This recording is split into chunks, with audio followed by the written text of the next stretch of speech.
અત્યારે હાલોલ તાલુકાની અંદર અત્યારે 8 જેટલી પ્રાથમિક શાળાઓમાં પાળી પદ્ધતિ અમલમાં છે.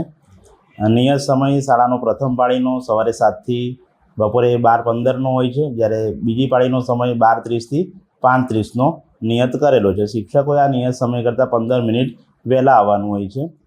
જે શાળાઓ નિયત સમય ચાલે એ પ્રમાણેની અમારી મોનિટરિંગ ટીમ ધ્યાન રાખતી હોય છે, છતાં પણ જે શાળાઓ નિયત સમય કરતાં વહેલી છૂટી જતી હોય છે એમની પર કાયદેસરની કાર્યવાહી કરવા માટે માન્ય જિલ્લા પ્રાથમિક શિક્ષણાધિકારી સાહેબને ભલામણ કરવામાં આવતી હોય છે. હાલોલ ખાતે જે દુનિયા પ્રાથમિક શાળા છે એ વહેલી તકે છોડી દેવામાં આવે છે, એના ઉપર શું પગલાં લેવામાં આવે છે? દુનિયા પ્રાથમિક શાળા એના નિયત સમય કરતાં વહેલી છૂટી એવી માહિતી મળતા અમે કેળવણી નિરીક્ષક અરાદને આ અંગેની તપાસ સોંપેલી છે. એ તપાસ અહેવાલ અમને અહીં મળશે તો એ સ્પષ્ટ અભિપ્રાય સાથે માન્ય જિલ્લા પ્રાથમિક શિક્ષણાધિકારી સાહેબને સુપ્રત કરી અને જવાબદાર આચાર્ય અને શિક્ષકો વિરુદ્ધ પગલાં લેવા માટે ભલામણ કરવામાં આવશે.